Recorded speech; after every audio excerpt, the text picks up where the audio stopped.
Hello મિત્રો, કેમ છો? મજામાં? જય શ્રી કેદાર. અમે અત્યારે નીકળી ગયા છીએ સોનપ્રયાગ આવ્યા. સોનપ્રયાગથી અત્યારે ચાલતા નીકળી ગયા છીએ કેદારનાથ.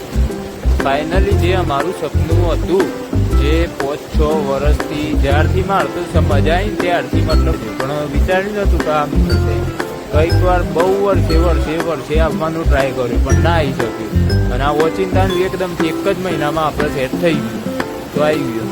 બહુ લોકો અત્યારે સપના જોતા હોય છે પણ એને સાકાર કરવા ગયો એ વસ્તુ મતલબ મહાદેવના હાથ સિવાય બીજા કોઈ હાથમાં નહીં હતી.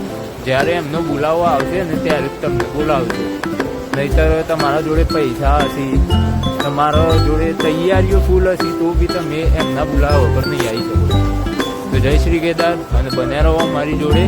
અને આગળ જેમ જઈએ જે કંઈ અત્યારે ગૌરીકુંડ જઈએ છીએ તો તમને ત્યાંનું વ્યૂ બી બતાવીએ. બાકી અત્યારે તો નાઇટ પર મેં ચડવાનું સ્ટાર્ટ કર્યું છે તો સવારે જોજો કે વહેલા દર્શન થઈ જાય. જય શ્રી કેદાર. તો સોનપ્રયાગથી આપણે ગૌરીકુંડ જવા માટે આપણે જીપ લઈ લીધી છે, જીપમાં બેસી જઈએ છીએ તો આગળ જઈને બતાવીએ. તો અમે આ રાત્રે ટ્રેકિંગ ચાલુ કરી હતી ચાલવાનું. તો અત્યારે 6 વાગી ગયા છે. મિત્રો, હું છું આપ સૌનો પ્રિય નિખિલ, આ છે આપ સૌનો પ્રિય કિશન. અને તે આ વ્યૂ જોઈશ. અત્યારે પહોંચી ગયા છે જંગલ ચટ્ટી, બરોબર. રાતે 1 વાગે ટ્રેકિંગ ચાલુ કર્યું હતું આપણા ધવલભાઈ અને આપણા દેવાંગભાઈ બંને ચાલુ જ છે અત્યારે. જય શ્રી કેદાર. તો રસ્તામાં જે બી આવશે તમને બતાવતો રહે છે, વિડીયો પછી બનાવી રહેજો. જય શ્રી કેદાર. જય શ્રી કેદાર. ફ્રેન્ડ, અમે આવી ગયા છીએ બરફમાં મસ્તી કરવા. આ કિશનભાઈને જોઈ મિનિટે લપસી પડે છે ભાઈ. 3 વાર તો કેવી મજા, એક નંબર મજા આવી ગઈ. મજા આવી ને. ચાલ તમે લોકોએ જોયું કે અમે રાતના 12 વાગે અહીંયા કેદારનાથનો ટ્રેક ચાલુ કર્યું હતું. તો બીજા દિવસના 11-11:30 જેવા વાગી ગયા પણ અમે એટલે પહોંચી તો ના જઈ ગયા. પબ્લિક વધી ગઈ હતી એટલે પછી વિચાર્યું કે અહીંયા ટેન્ટ લઈને અહીંયા જ રહી જઈએ તો એ બહારનો નજારો જોઈ શકો.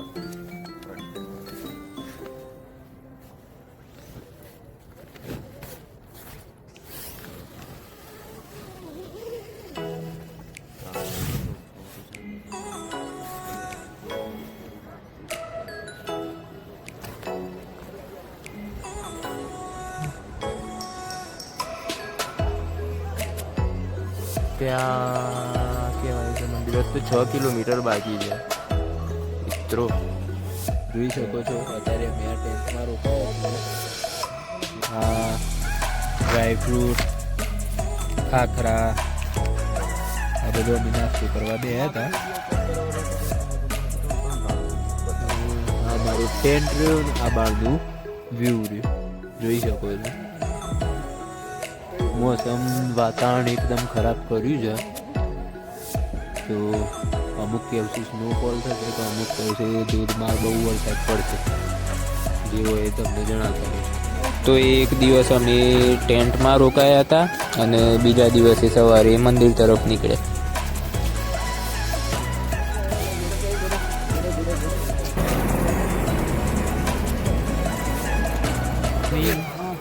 જય બાબા કેદાર, હર હર મહાદેવ. જન્નત બતાવું. તો અમે ફાઇનલી પછી પહોંચી ગયા હતા શ્રી કેદારનાથ મંદિર.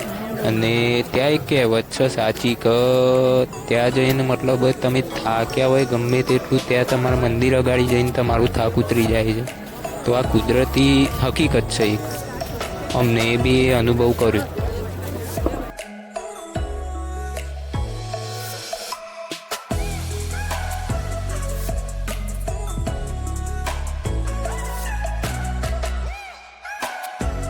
लोग मरने के बाद स्वर्ग जाते हैं पर देखो ना महादेव, मैं तो जीते जी आ गया.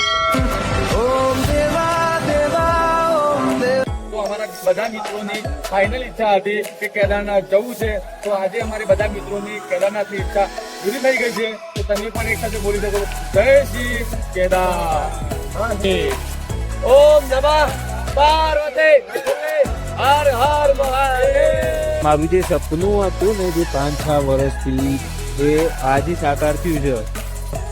તમને બી હેપી રાખે અને તમારી બી બધી મનોકામના પૂર્ણ કરે, જેથી તમારો બી કદાચ તમને બી લાવું અહીંયા જેમ અમે દર્શન કરવા આવ્યા એમ તમને બી લાવું એવી અમારી એ પ્રાર્થના. અને તો ફાઇનલી અમે પહોંચી ગયા છીએ કેદારનાથ. અમારું બંનેનું સપનું થઈ ગયું છે. કેવું જગા મને ધવલભાઈ ખાન કે ચારે ચાર ભાઈબંધો લઈને આવ્યા છીએ. ફાઇનલી શું થઈ ગયું કોઈ શકતો જ નથી. જો જેતે જે સ્વર્ગ જોવું હોય તો એકવાર કેદારનાથ આવો. જય શ્રી રાય શ્રી કે.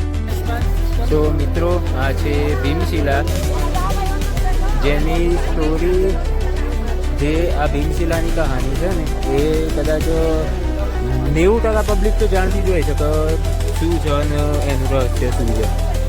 બાકી જે સમયે 2013માં અહીંયા બાઢ આવી હતી, વાદળ ફાટી હતી.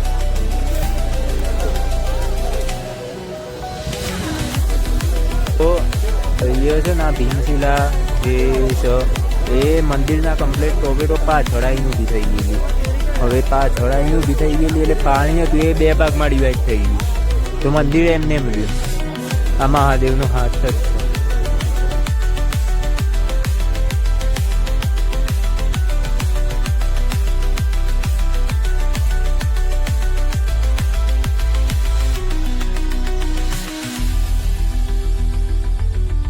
તો ભીમશિલા જોઈને અમે ત્યાં એક આદિ શંકરાચાર્યજીની સમાધિ છે ત્યાં અમે પહોંચ્યા હતા, જેમને આ કેદારનાથ મંદિરનું પુનઃનિર્માણ કરાયું.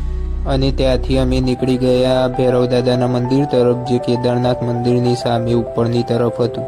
કેદારનાથ દર્શન કરી લીધા છે, ભીમશિલા જોઈ લીધી છે અને નીકળ્યા છીએ ભૈરવનું મંદિર કહેવાય છે ત્યાં. સો વિડીયો ઉતારવા દઉં છું તો તમને હું બતાવું. ઓકે, જય શ્રી રામ. ફ્રેન્ડ, જેટલું અમે કેદારનાથ ચડ્યા ને અને કેદારનાથ ચડતા જેટલો થાક નતો લાગ્યો ને એટલું તો મંદિરે જતા લાગ્યો. બધી સીડીઓ સુધરી ગયો.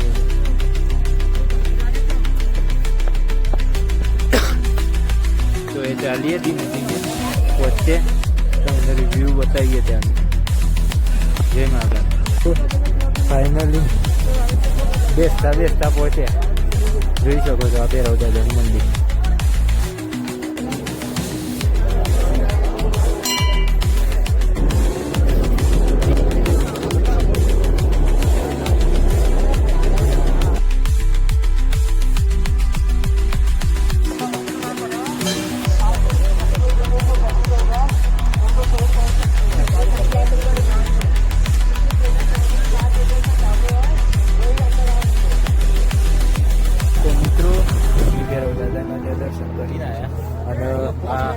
ઉતરીએ છીએ અને મંદિરનું વ્યૂ કેટલું મસ્ત લાગે છે,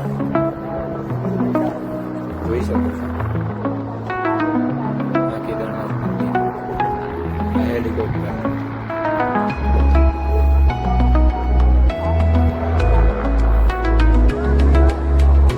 અમે હવે ત્યાં કેદારનાથથી નીકળ્યા અને વચ્ચે બતાવીએ આ અલકનંદા અને આ ભગીરથ બંનેનો સંગમ થઈને અને પછી ગંગાજળ એટલે કે ગંગાનું નિર્માણ થાય છે.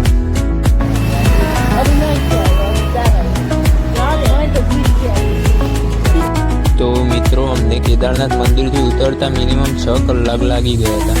તો અમે ઉતર્યા, ઉતરીને પછી ધવલભાઈની ગાડીમાં બેઠી અને સીધા ઘર તરફ રવાના થઈ ગયા.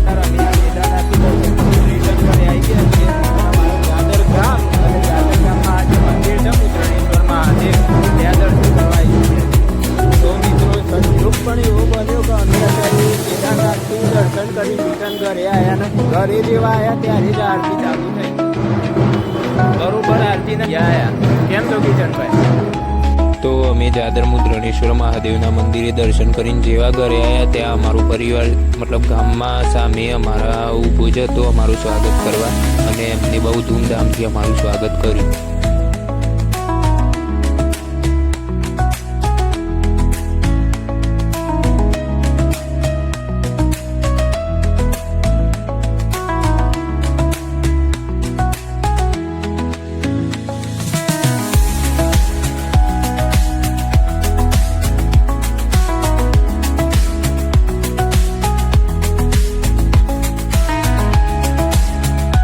જ્યારે હું જાદર કિશનભાઈના ઘરેથી ત્યારે મારા પરિવારે મારા આ સ્વાગતની તૈયારી અલગથી જ કરી મૂકી હતી, જે તમે વિડીયોમાં જોઈ શકો છો, જેની ખબર મને પણ નહોતી.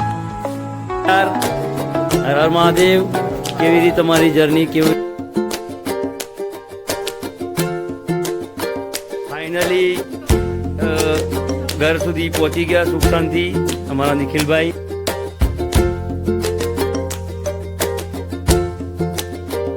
હવાના જો ફરી પાછા જજો, ફરા પાછા કેદારને મળવા. હાલો હા ઓકે વેલકમ. કયો હાજર હશે હોવરનો થશે પાછો કેદાર ને 4 કામ કરી આવજે. હા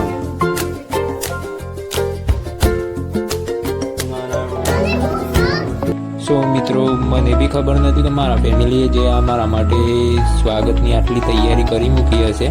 અને ઘરે આવ્યો તે સરસ મજાની મારી સ્વાગતની તૈયારી કરી હતી. એમને મારા માટે કેક બી લાવ્યા અને સરસ રીતના સ્વાગત કર્યું હતું મારા પરિવારે મારું.